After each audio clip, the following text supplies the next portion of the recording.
Hello everyone, this is the Vortex Chicken, and welcome back to Explosive Bunnies. So I've decided to do a no-hit series of videos where I no-hit every single boss in every difficulty with every class. So this is just the first part of a bigger series. You've just seen the gear that I am using for the majority of this video, up until the Wall of Flesh.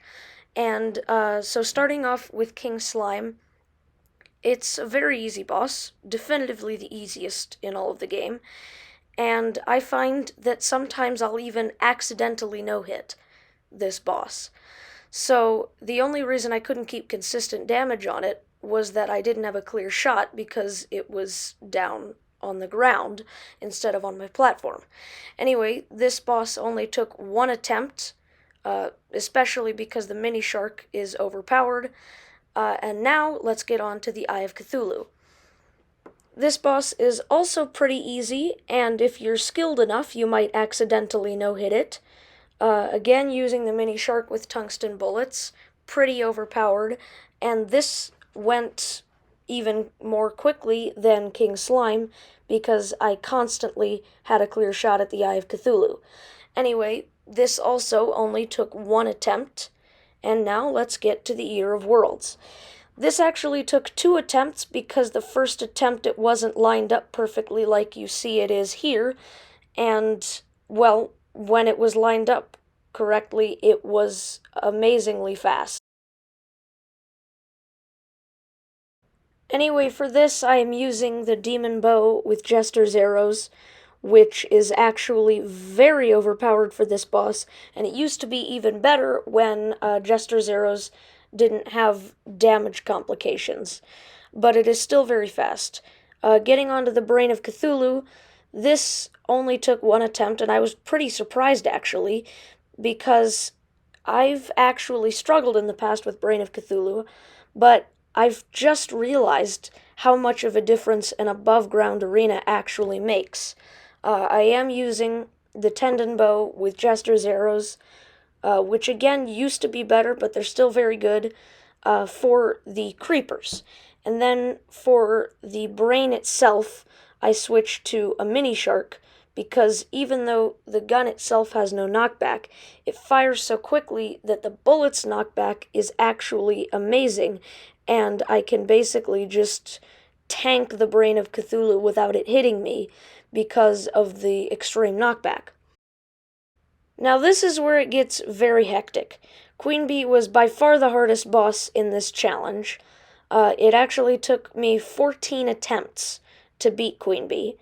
And the main reason for that is that since I'm banning potions for no good reason, I can't use Inferno potions to block out the bees, so they kept hitting me during the first 13 attempts.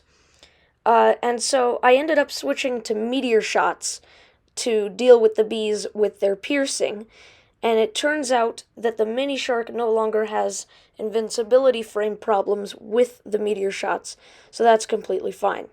I should also mention that the mini shark is only a very valid option for Queen Bee in normal mode. Well, and of course Journey. In Expert and Master mode, Queen Bee has a huge defense increase throughout her second phase, and the mini shark will end up dealing 1 damage per hit. With that out of the way, I found that running with the Queen Bee's dashes made a huge difference in damage, and it really helped this 14th fight be the winning one.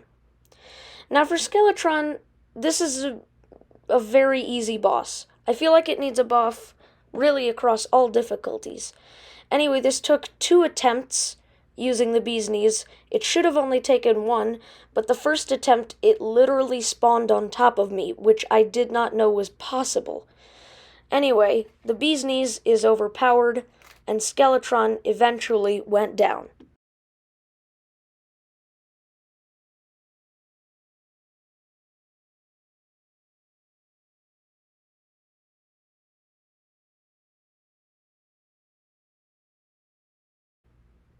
Now, as this screen says, I did switch from Fossil Armor to Necro, and from a Shark Tooth Necklace to the Hive Pack for the Wall of Flesh because I will be using Bee-Nades.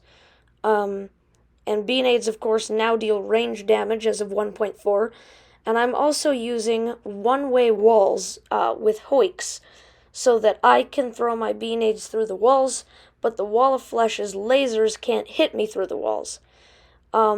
This was pretty hard before I discovered the one-way hoik walls.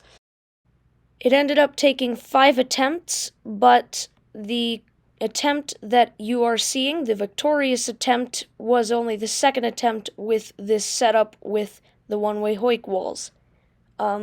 They made it actually a very simplistic fight. And you are probably wondering what the heck is going on, because OBS is once again cutting out the bottom of my screen. I will try to get this fixed before releasing my next drunk video. And as the Wall of Flesh is defeated, the world is thrown into hard mode. Speaking of hard mode, you will see this character back on this world for a hard mode version of this video. But first, I will be releasing the pre-hard mode, normal mode, mage, summoner, and melee videos, all with no damage taken. And the mage one is already in production, and you should expect that pretty soon.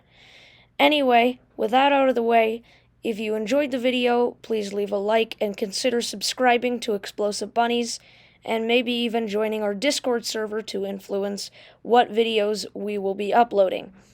Thank you, and I will see you later. Bye.